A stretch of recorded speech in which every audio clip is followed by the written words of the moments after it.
Well, good morning, good afternoon, or good evening, and depending upon where you're at, welcome to our webinar. It's Reducing Impaired Driving with Risk Terrain Modeling, Evidence-Based Data Analysis, and Proactive Alliance Relationship-Based Policing.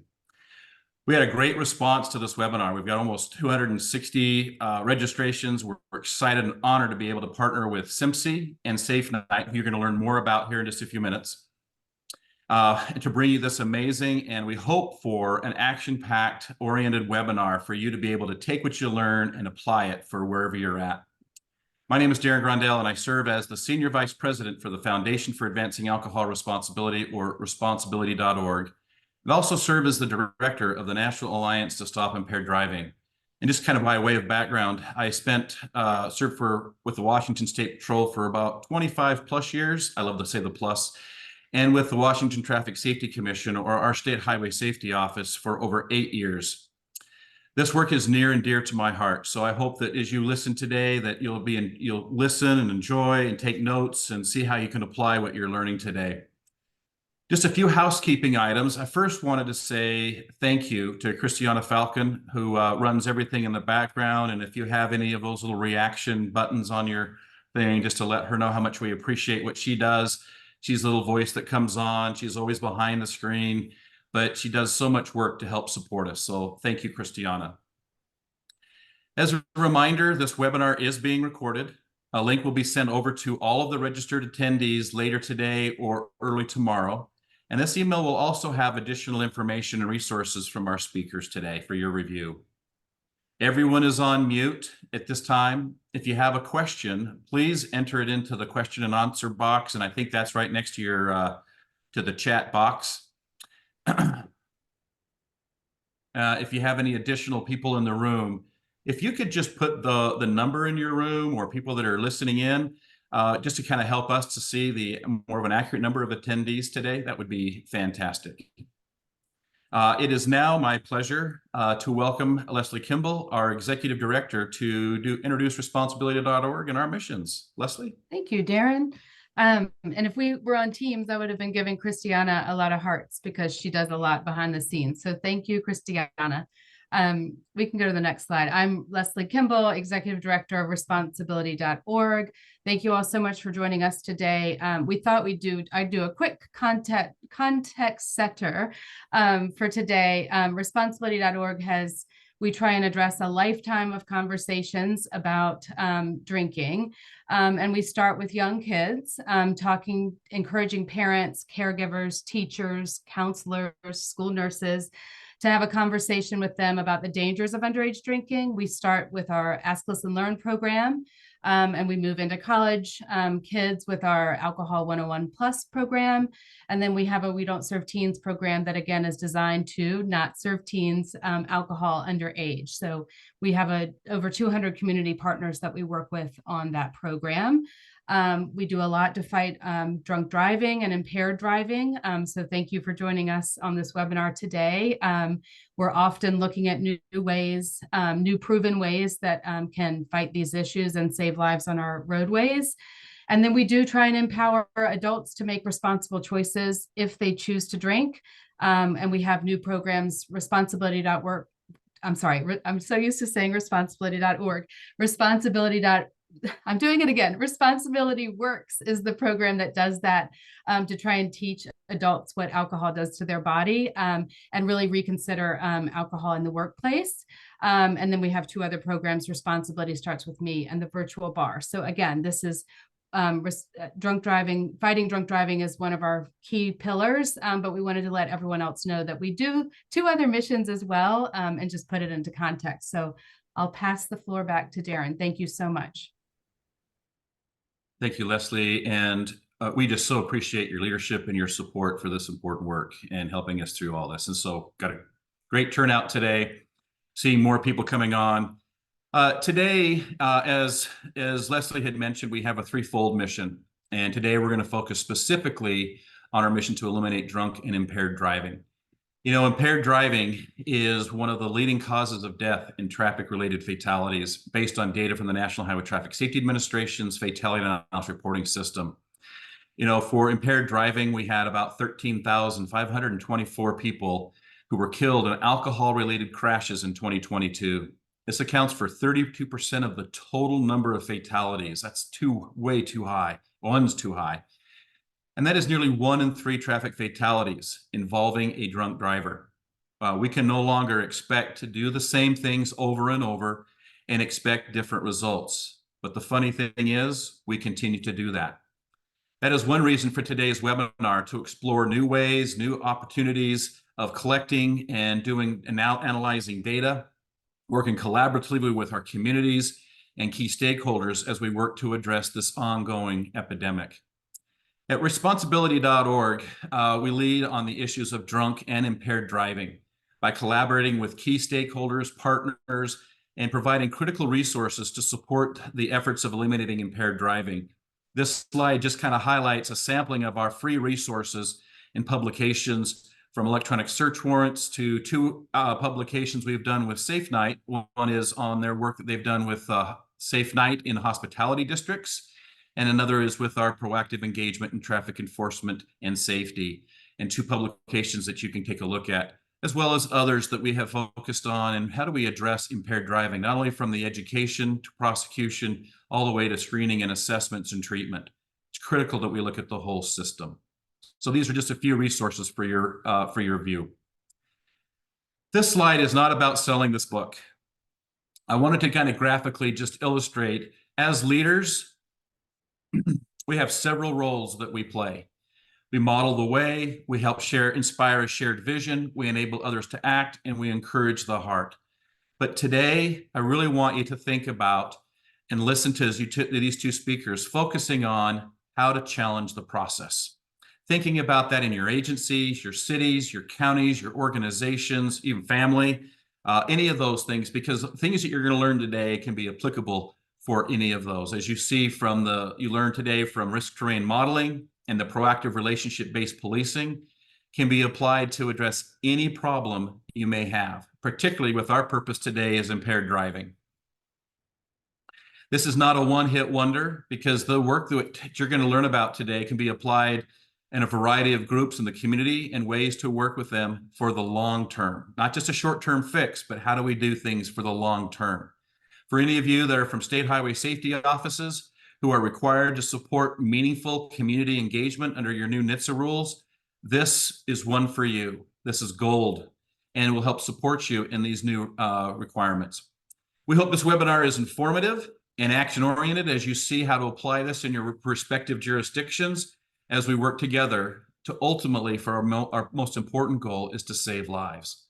And to help us accomplish all this work today, I would like to briefly introduce our 2 speakers, as they will do more of an introduction and credentialing, is Dr. Joel Kaplan, who serves as professor at Rutgers University School of Criminal Justice, director of the Rutgers Center of Public Security, and co-executive director of the Newark Public Safety Collaborative. He's also the co-founder and chief operating officer of SIMSI Incorporated.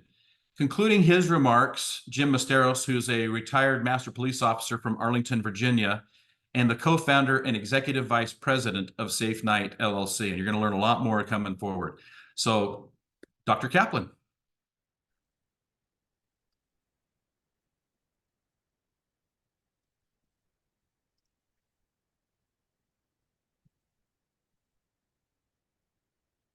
All right, thank you. Thank you, everybody. Thank you for your time. For those of you who are able to join us live, and for those of you who choose to watch this in its recorded form. My name is Joel Kaplan. I'm going to introduce you to risk terrain modeling, but very briefly, I've seen the importance of what responsibility.org and Safe Night and all of you do on a regular basis to prevent drunk, impaired, and intoxicated driving. I've worked as a police officer, an emergency medical technician, a dispatcher. I've arrested drunk drivers, I've answered 911 calls, and I've really seen the devastation that comes from drunk driving in responding to scenes of crashes as an EMT. And so enhancing traffic safety and preventing impaired driving can have real and immediate benefits for our communities. Alternatively, just one drunk driver can have severe and lasting consequences for many people in our communities and beyond. And so I'm going to focus for the next 15 minutes on places, not just people. And I'm going to do this by introducing you to risk train modeling as an analytic technique that diagnoses crime and crash patterns with regard to places where these incidents tend to occur or settings where these incidents tend to occur. RTM is a diagnostic technique, and it's used to produce intel that can be applied locally and tailored to your specific jurisdictions to help you protect the people and places in your communities. So with that, let's begin with an introduction to RTM. What risk train modeling does is connects environmental features to incident location patterns. It takes your raw data. For those of you who are in policing or public safety, you may have CAD or RMS systems, but your local data, however maintained, could be for violent crime or property crime or traffic crashes, pedestrian collisions, or any other incident that wanted or unwanted that is located on the Earth's surface with an address or an XY coordinate. And this raw data can be analyzed in a number of different ways: trends over time, rates and charts and tables, but you can also map it. And crime mapping is really useful. It helps us understand where these incidents are located, whether or not they appear to be uniformly distributed, randomly distributed, or even clustered. And these types of patterns can provide insights about where the incidents are located over time, but it doesn't really give us much insight about why they're located there. So while crime mapping shows where, it doesn't show why. And to understand why or add why to the where, we need a spatial diagnosis. Risk train modeling performs that spatial diagnosis. It helps us understand, for example, that the incidents that were mapped on the previous slide share a common environmental or spatial denominator. That is, they're all located within close proximity to vacant properties or convenience stores or gas stations, or places where these things intersect and overlap to create unique settings. Risk train modeling identifies these settings that attract illegal or unwanted behavior and offers contexts about the places where these opportunities for crime or other types of outcomes, such as crashes, occur more frequently than others. With this information, we can then begin to prioritize risky places and features located there. We can use this to not only focus on the risky areas from the initial diagnosis of patterns of incidents we are aware of, but we can identify other places with similar qualities or similar settings that are also vulnerable to crime, even if we're unaware of those incidents being reported or they're not yet emerging or persisting. This gives us the ability to focus resources on current problems and current problem areas with insights about what to focus on when we get there, and to consider how we can allocate our resources in optimal ways to address the potential displacement areas. Here's an example of motor vehicle crashes in Atlantic City, New Jersey. This is based upon some research that's being conducted by Dr. Sahin at Stockton University in partnership with the Atlantic City Police Department. I'll talk about him in just a little bit. But here's an analysis, a risk train modeling analysis that was done of the traffic crashes in the city. And what we learn is that these incidents are not happening in random areas. In fact, they may or may not be located in areas that meet or match our preconceived notions, but where they are located are in close proximity to smoke shops and cigar lounges, convenience stores, post offices, and restaurants. But not just any one of these. They're located in areas, for example, where convenience stores are located next to post offices, which means not all convenience stores are equally risky, but those convenience stores with post offices nearby have a higher risk.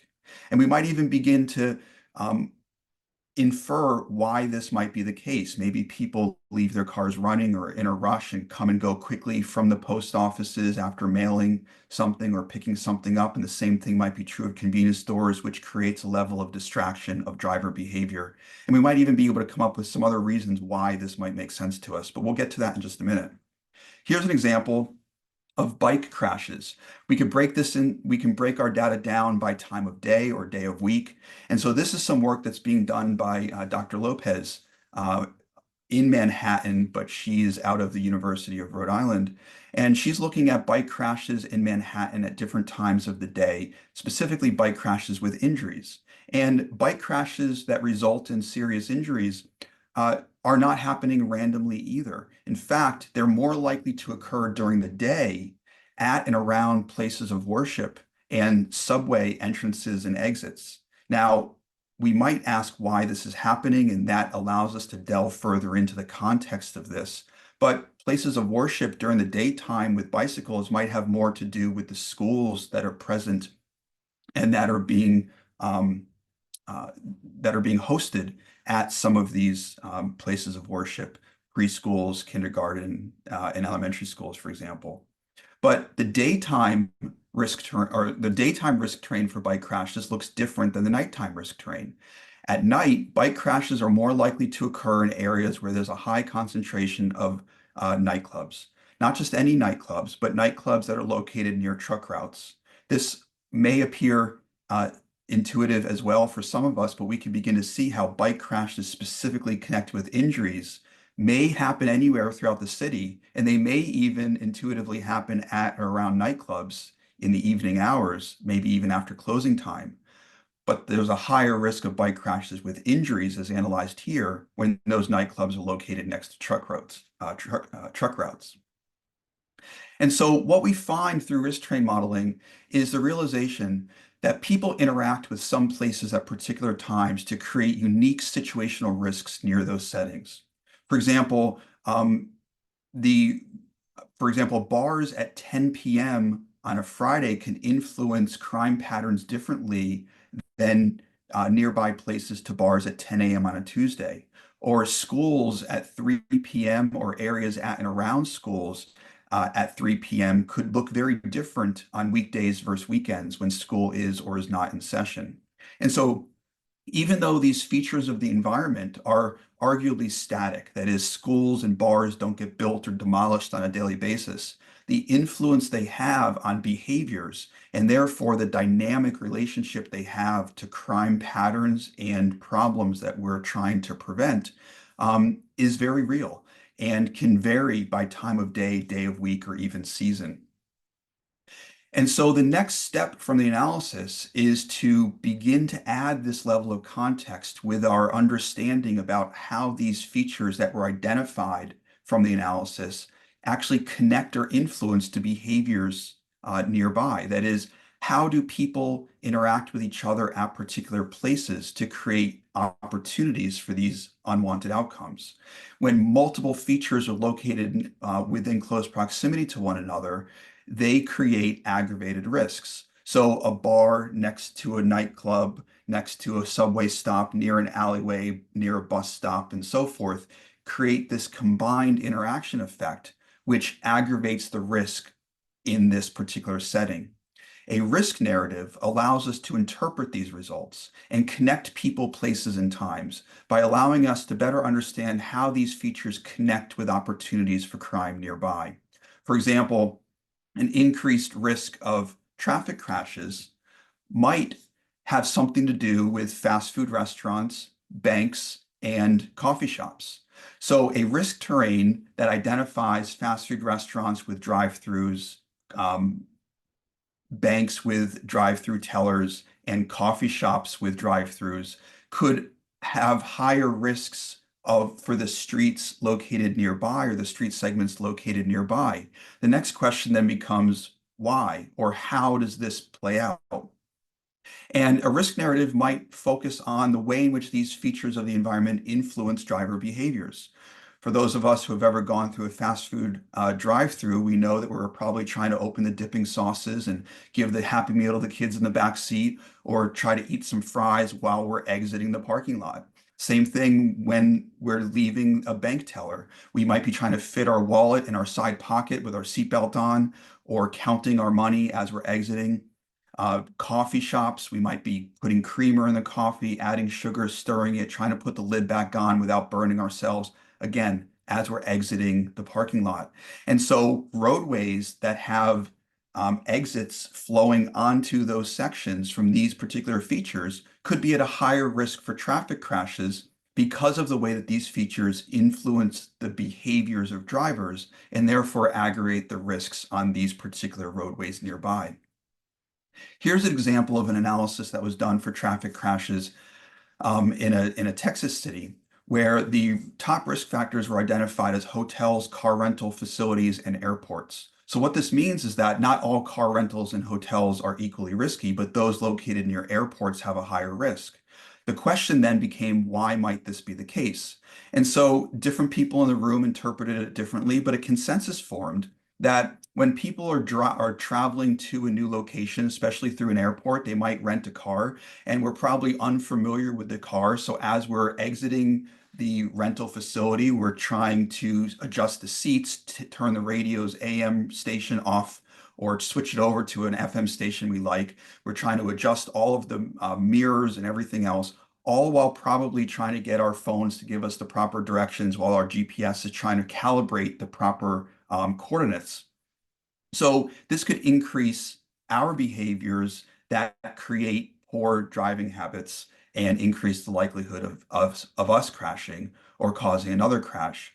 But hotels can be the same thing. That is, unfamiliar drivers who are already unfamiliar with the vehicles might be looking for directions, leaving the hotel parking lots where the directions tells you to turn right, but then quickly recalibrates and tells you to turn around, and you try to go in the other direction. And so there's an increased risk of driver behaviors resulting in certain types of crashes at and around these places.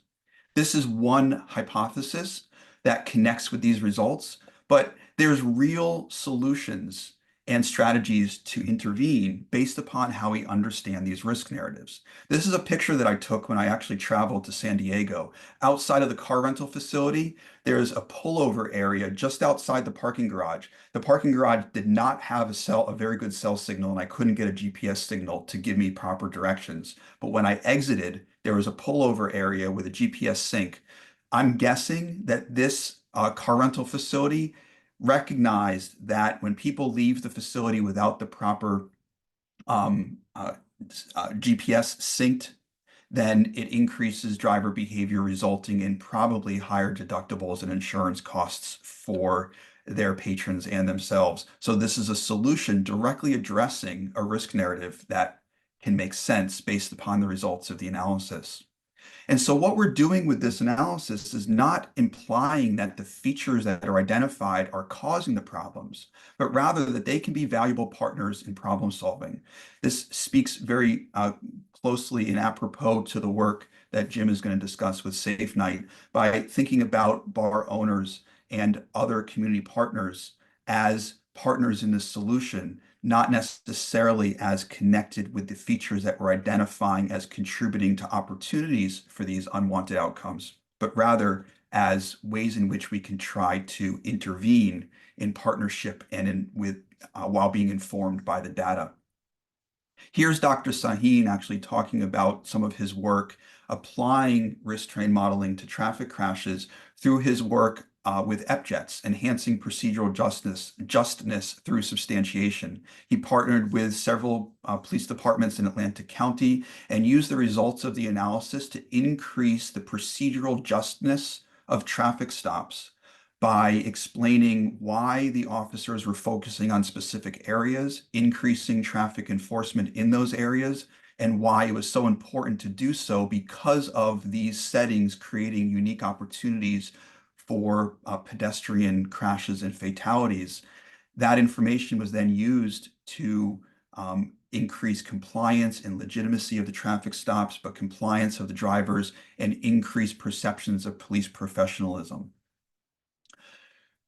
Risk train modeling has been around for about 16 years, first beginning in 2009 with its presentations and publications that then led to research that was funded by the National Institute of Justice, the Bureau of Justice Assistance, and other organizations.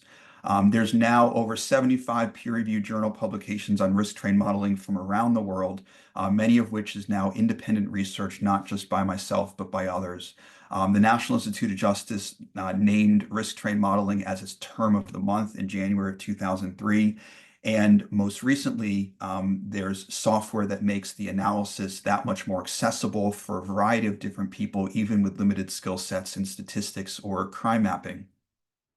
There's even some research that has been done specifically applying risk train modeling to traffic safety, from traffic crashes and roadway safety to broader traffic safety frameworks. And I'm also familiar with some work that has applied risk train modeling to justify certain types of checkpoints beyond current practices of using just past checkpoint locations or old hotspots. And so law enforcement and policing are often heavily relied upon responses to crime problems, as well as traffic safety problems and issues. But what risk train modeling allows us to remember is that there could be a diverse group of local stakeholders who can be empowered to do what they do best at the places needing them most when they have data that allows them to make informed decisions and take actions that optimize existing resources. They can add context to this information and then take actions to disrupt those risk narratives in ways that mitigate risk and ultimately prevent crime and unwanted outcomes. This has been referred to as data-informed community engagement, but it jives really well with the work that Safe Night is doing and the work that responsibility.org is encouraging. And so you'll learn more about that in just a moment. The way that risk train modeling does what it does is it breaks big problems down into smaller problems. It analyzes a particular problem or issue, breaks it up into its component parts in the same way that a glass prism takes light and breaks it up into its component colors to form the rainbow. When we break these problems up into smaller pieces, we can identify multifaceted intervention strategies that connect with the different elements of those pieces, allowing for a variety of different stakeholders to be involved in the process and ultimately achieve crime prevention in ways that are not only intentional, but effective and sustainable. Problem-oriented policing is well known and understood within the policing world. And the founder or father of problem-oriented policing spoke at one of his acceptance speeches for the Stockholm Prize, where he discussed problem-oriented policing as the need to deeply understand each problem and think creatively about the best possible tailor-made responses.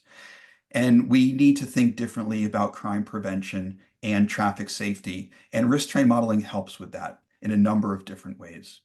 And so with that, I'm going to turn it over to Jim and let him continue by discussing some of the ways in which he's doing this with his Proactive Alliance.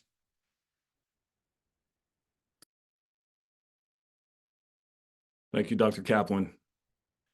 Let's see. Looks like I am sharing now.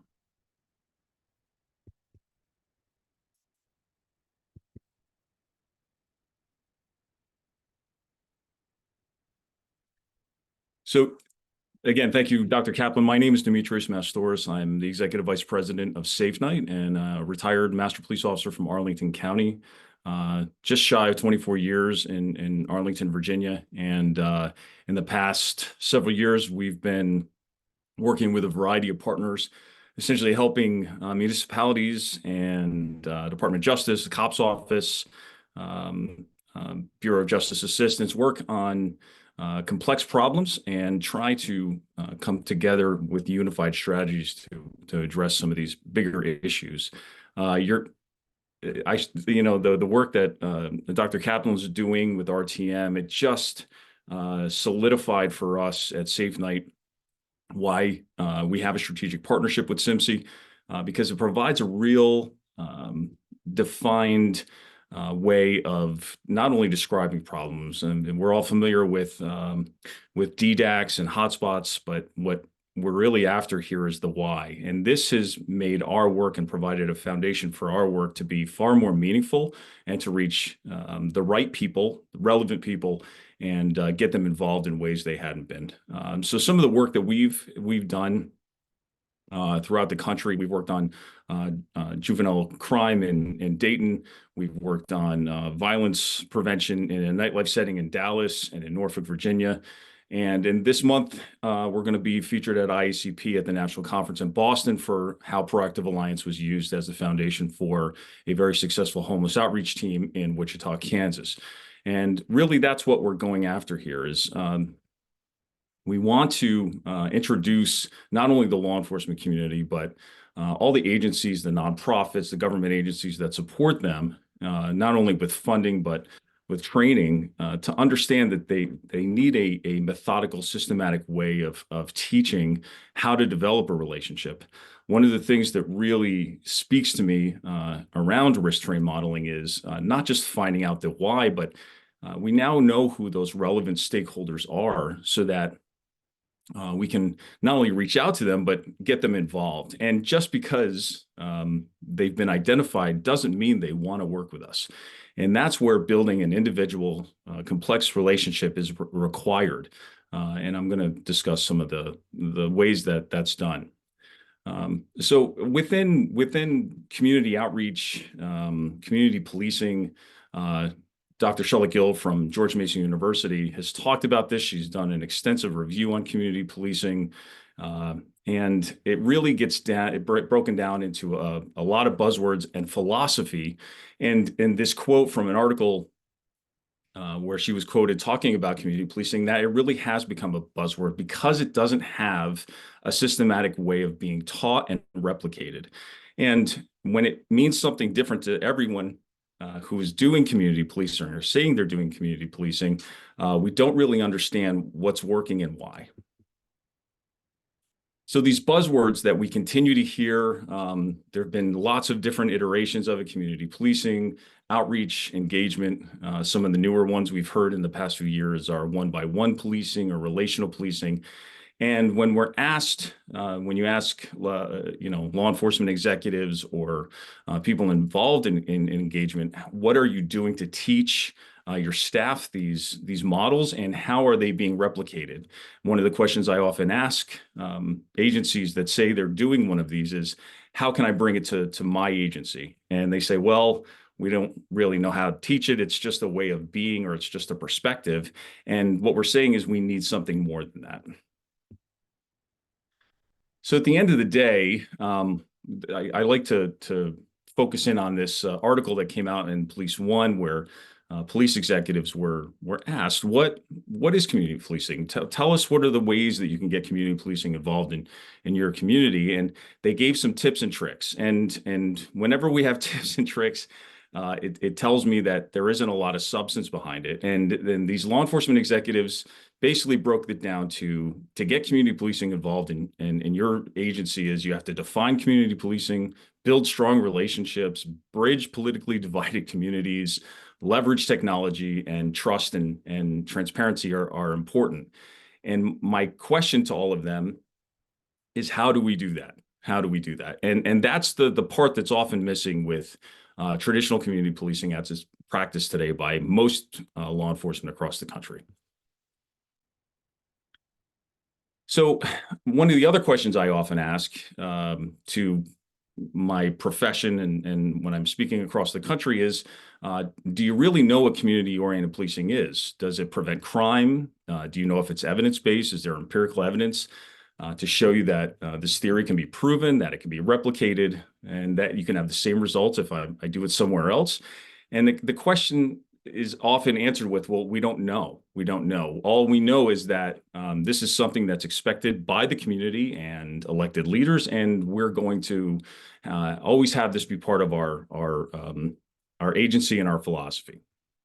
And really what I want is the profession to start moving towards some standardized models. Specifically, I'll get into these in a moment, but when I go to teach or begin teaching relationship-based policing, these are some of the things that I often hear from some of my the professionals in my field, is that we're not really doing this. This isn't real police work. If it was going to work, we would be doing it already. But the one thing I often hear is that it's soft. It's not for the average police officer who wants to go out and make arrests and guns and drugs and getting drunk drivers off the street. Building relationships really has nothing to do with that. And what I want them to see is that there are only really two models that are not only evidence-based, but they come from outside of the law enforcement profession.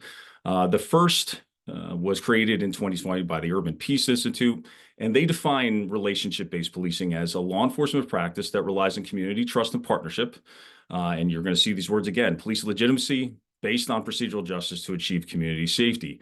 This is a model that was created for the Los Angeles Police Department, and it was evaluated by UCLA. What they found was it improved the perceptions of safety. It reduced the dangerous conditions that feed violent gang crime. And what they also found was that this same path could be used for other chronic issues such as homelessness. At the same time, my partner, Molly C. Mastoris, who is a licensed professional counselor and therapist, created the same thing. These are two models that are evidence-based and originated from outside of law enforcement. And you'll see her definition is very similar to the one that was created by the Urban Peace Institute. Police establish and maintain an individual relationships with community members and collateral professionals with the purpose of collaborating, problem solving, and managing complex issues. In 21, when she wrote an article for the community Journal of Community Safety and Wellbeing with Dr. Charlotte Gill, is what they found was that officers need a path, they need to be trained, and they need how to understand how to use the tools, but that they could be based on evidence-based concepts like CBT or motivational interviewing and family systems theory. So at the end of the day, if you have a model that is systematic and methodical, it can be taught, it can be replicated.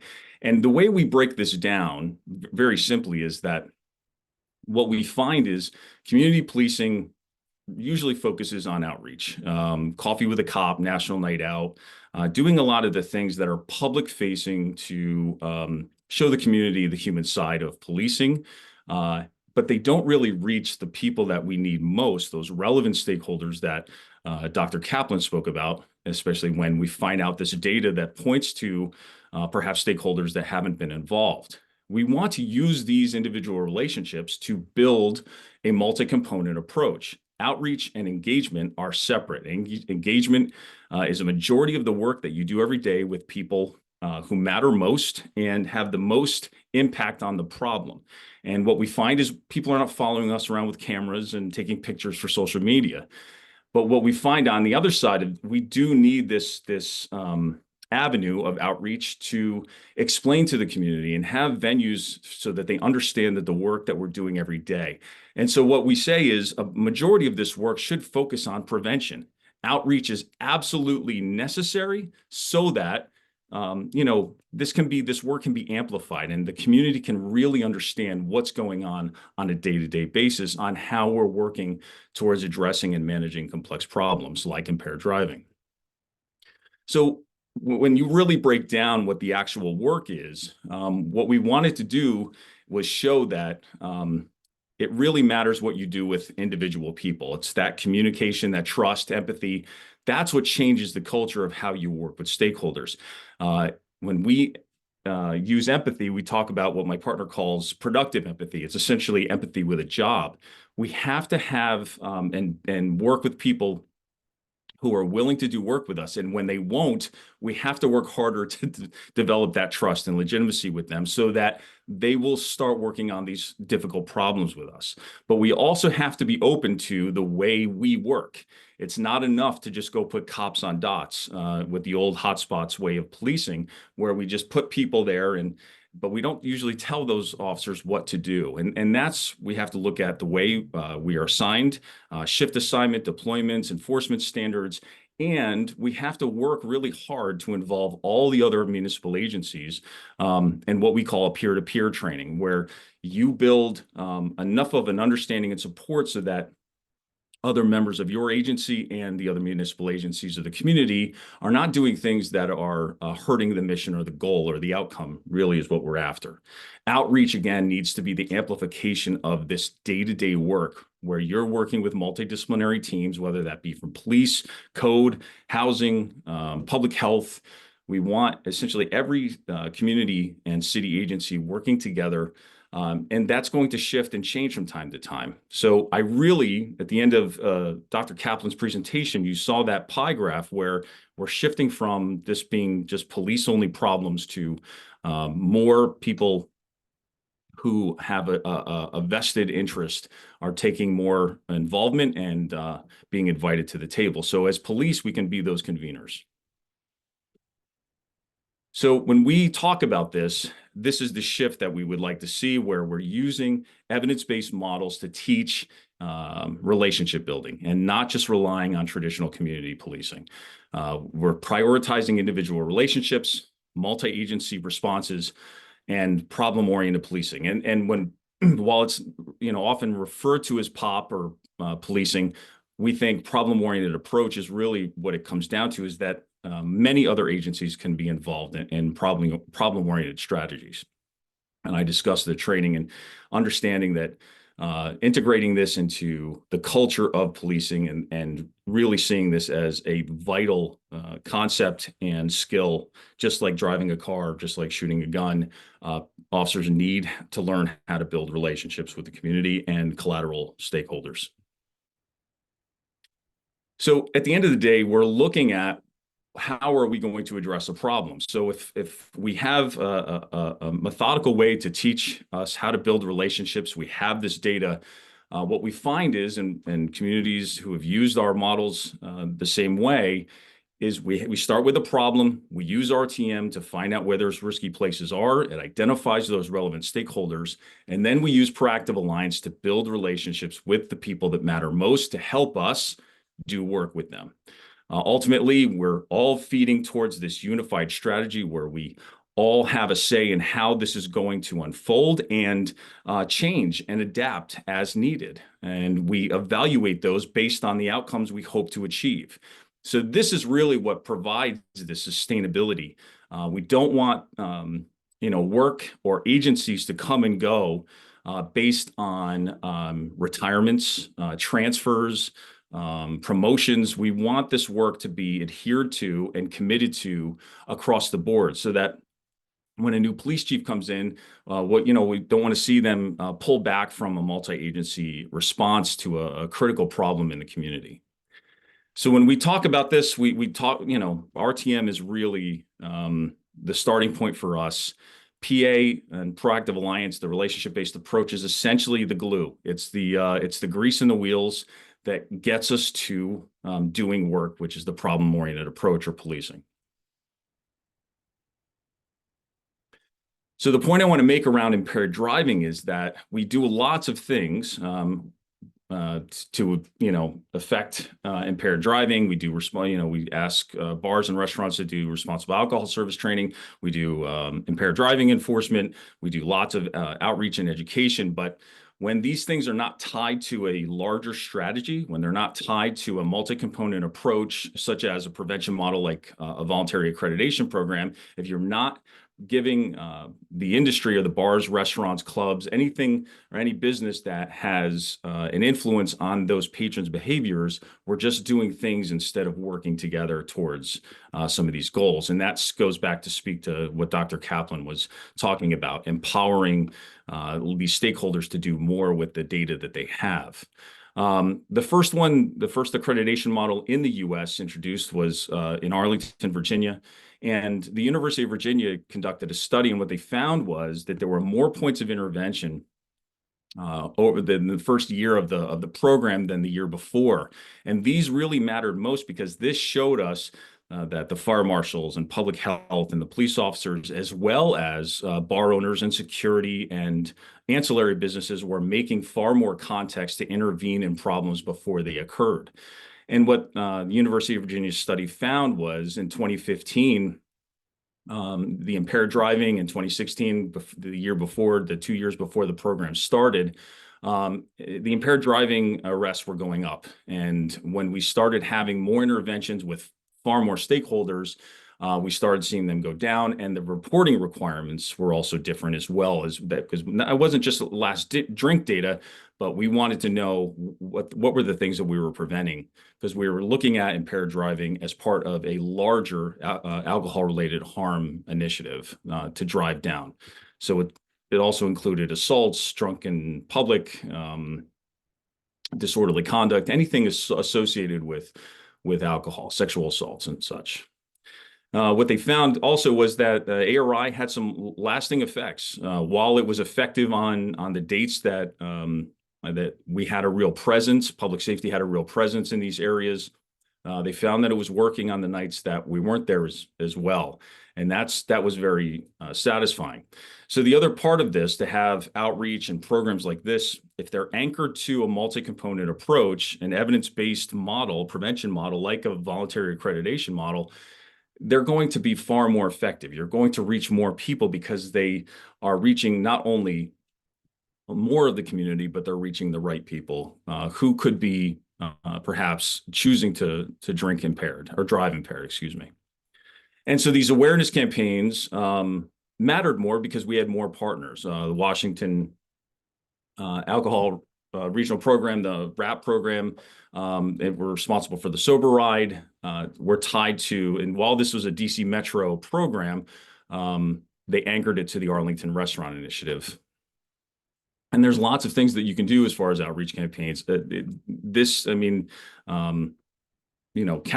countless ways that you can get patrons involved, but we would get them involved long before and pledge not to drink and drive before they got to the point where they were inebriated and harm was being caused, assaults and fights and impaired driving. We wanted them to have good experiences with public safety, with the police department, with the fire department, with other organizations who are supporting our work.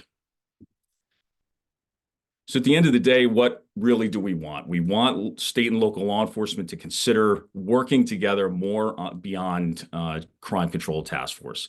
We want them involved. I mean, you consider state police are usually responsible for state highway system, but they're not usually involved in local initiatives like this, and they should be. Because that's where many impaired drivers end up, are on the highways.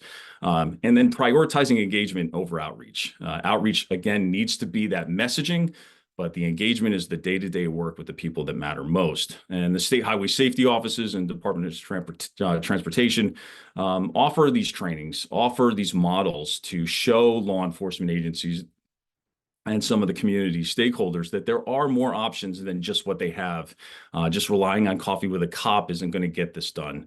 Because at the end of the day, we need a substantial model that teaches them how to work together and then work towards an outcome. And this is where introducing evidence-based models like RTM and Proactive Alliance can really move the needle, but they have to be introduced to them. And you, as an agency who is expected to provide this guidance, you're making it easier for all of them to meet these goals. Creating municipal, regional, or statewide multi-component prevention models like an accreditation model really focuses on the standards and operation of many of these stakeholders, businesses, restaurants, who can have an effect on the end user, which is the patron. And I will leave it there. Thank you for your time, and I guess we're going to turn it back over to Darren and answer some questions. Well, thank you both, Dr. Kaplan and Jim Misteros. I want to call you Dr. Misteros because you've probably got an honorary doctorate in all the research you and have done on this work. So in Molly. So I don't have any questions in the chat for either of you at this point. However, I do have a question that maybe we could just kind of focus on is, we've talked about community-oriented policing, problem-oriented policing, but could you kind of emphasize a little bit, kind of the differences between that and the relationship-based policing?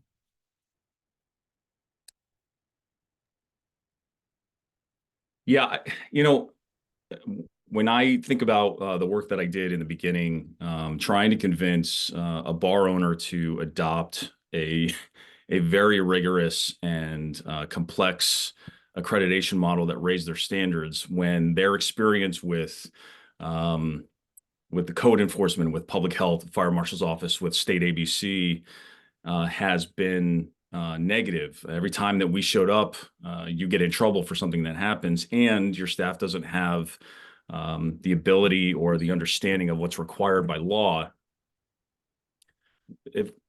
That's what really had to change for me. And I had to build a relationship with a bar owner where I was having a lot of problems.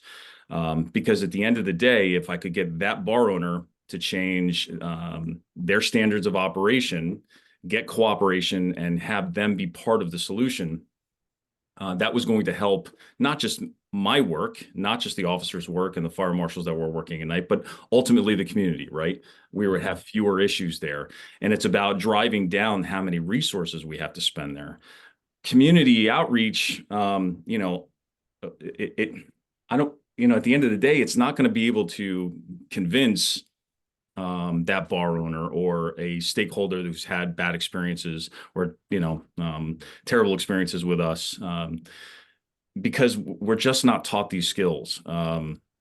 Every policing conference I go to, I ask how many people have been taught how to build relationships, and rarely do hands go up, because it's just not something we're taught to do, especially with people who want nothing to do with us, which is probably the hardest thing to do. So that's what relationship-based policing does. It gives you a path of understanding on how to do that, as opposed to being shown the door and never coming back. Mhm. Right.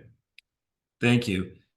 Dr. Kaplan, questions come in, and you might see this in the Q&A box, but just some of your thoughts on risk terrain near sports venues and movie theaters. Yeah, I'm in favor of it. These are features of the environment. And so, when you analyze crime patterns, the goal is to test all the features of the environment that are specific to your particular jurisdiction. Atlantic City has casinos and a boardwalk and a beach. Other places don't even have access to water. And so the features of the environment that will be tested in one jurisdiction can be different than another, but the analytic process is the same. And so what you might find is that sports stadiums and different types of venues could be tested as inputs in the analysis, that is, testing whether or not these features increase or aggravate the risks of crime nearby or certain outcomes nearby. They could also be used to help filter the data for analysis. You might analyze crimes or traffic crashes that occur on game days compared to non-game days. And so these are the ways in which you can think about the role that these features of the environment play in your particular jurisdiction, and then just simply use risk terrain modeling to test, validate, or dispel some preconceived notions so that you can really focus on the signal and not focus on the noise. Thank you. A question maybe for both of you is, how can I find out more information on accrediting programs? And part of the question is, are you speaking about the bar cards that alcohol servers are required to have?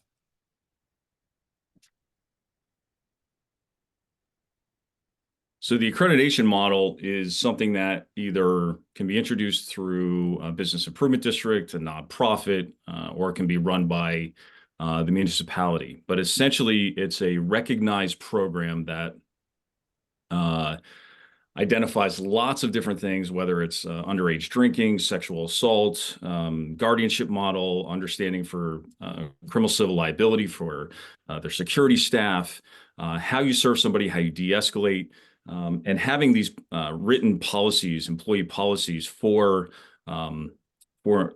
restaurant, bar, club employees, so that they understand not only what is expected, but how they adhere to those policies. And that is something that is just foreign to the hospitality industry. It's kind of the bread and butter in law enforcement and in municipal life, but it's just not something that most mom and pop businesses do. And even successful and well-running businesses don't have employee policies. So when an employee comes on and they understand what the rules are and what's expected of them, and they get some training on how to reinforce those policies, it's going to change their behavior. They're going to understand how they work with a local law enforcement to reduce these issues like impaired driving. At the other side of that, specifically with the question you asked around responsible alcohol service, those are small components of a larger unified program, especially like the accreditation program, where you're meeting a lot of different standards, whether it be fire code, public health, community well-being. There are a lot of expectations that you can put on a business. And when you make it voluntary, you let the businesses who want to do the right thing decide to take those standards and policies on. So there are accreditation models across the country: Arlington, Norfolk, Virginia, Dallas, Texas. soon to be Fort Worth, New York City, recently with the Village Safe Spot in Greenwich Village, and soon to be Toronto. Is that part of that Copper Star program that's out of Dallas? That's right. That's right. Dallas was the first one after Arlington, Virginia, to create the accreditation program. So, and they all work hand in hand with the municipality, and impaired driving is a huge piece of what they do. So we have one more question here, and we can actually provide some of those accreditation models. I think you could probably provide some of those resources from your website. Is that available from your website? That's right. That's right. And as well as the COPS office, we wrote a toolkit called the Arlington Restaurant Initiative for agencies looking to follow that blueprint and that roadmap. But at the end of the day, now specifically in New York City and Fort Worth, we're using RTM as the foundation for our work to show where risk is occurring, and then bringing a prevention model and building relationships to get those prevention models to be accepted and actionable. Excellent, excellent. And your information is in the deck for your emails and your contact information for any of our attendees. One question, we'll probably have to end on this one, but when you reach out to the community, do you also include reaching out, informing other elements of the justice system like courts, prosecution, defense? Joel, you want to answer that one? Yeah, we probably could both answer it. I mean, the short answer is yes, that, these are complex problems that require, multi-stakeholder engaged approaches. The goal though or the benefit here is that the burden doesn't have to be on just one agency. When a problem happens and when problems continue to happen and persist, multiple agencies are affected by it. It trickles down and up and in multiple directions. It's not just police who handle it. It's the court systems, and it's the correction systems, and it's businesses, and it's the insurance industry, and it's all of us, especially those of us who are victims of, the outcomes of intoxicated driving and other things. And so these ripple effects, because they're so severe and long lasting, it's much easier to include multiple stakeholders in the front end. Think about upstream interventions and upstream approaches, and include the different skills and experiences and perspectives of those who can be involved to help address these issues in terms of prevention. And so, yes, it's absolutely important to include a variety of these elements, not just within the justice system, but within other sectors. And to enable them to kind of do a small piece, because when a lot of individual people and agencies do a little bit in the right places at the right times, it becomes a comprehensive strategy that allows for sustainable prevention. You would say it's like you look at the system that it's being impacted, or that could impact it, and bringing people to bear on that, and then also who's missing from that discussion. And maybe you have your traditional, usual suspects, but who isn't involved that you could think about? Earlier today, we talked about challenging the process and thinking about who is involved, who is not involved. How do we go out and get them? And I think, Jim, you would argue as part of this is when they come on, accept them where they're at, and then help them to grow into where they need to be or go working together, and not just expect them to be at a certain level. Yeah, my partner Molly Mastores says it all the time, right? Not just meet them where they are, but they're the experts, right? This is where Joel and Molly and I all agree, is that they have the most valuable information that is needed to be part of this problem-oriented strategy, right? We don't know better than them. What we have are, like you said, systems that can bring those people to bear, to bring them to the table, and get them working with agencies that, in the past just don't include them. Yeah. Well, I know we don't have a reaction button on here specifically, but a round of applause for both of our speakers, Dr. Kaplan, Jim Mastros. Thank you very much. We've had great questions, great feedback on the Q&A. And Dr. Kaplan, there's a couple there that maybe if you could answer those before or while we're sitting here. But our next one, I just wanted to just close out here and just let you know, we have created an organization called the National Alliance to Stop Impaired Driving. Here is a QR code. We would love to have you at our conference November 18th through 20th in Arlington, Virginia. We've got almost 9 different workshops, 30 different speakers, subject matter experts coming in from around the country to talk about how do we address multi-substance impaired driving. What you heard today are critical factors of how we can be engaged with what we need to do to address that. So if you haven't registered, register today and get your hotel. And then lastly, I'll just close on this. You know, as leaders, oftentimes we kind of, see the pessimist who complains about the wind, the optimist who expects it to change, the leader, who are us on this call, adjust the sails. It doesn't take any action to be a pessimist. It doesn't take any action to be an optimist, but it does take action as a leader to help adjust the sails.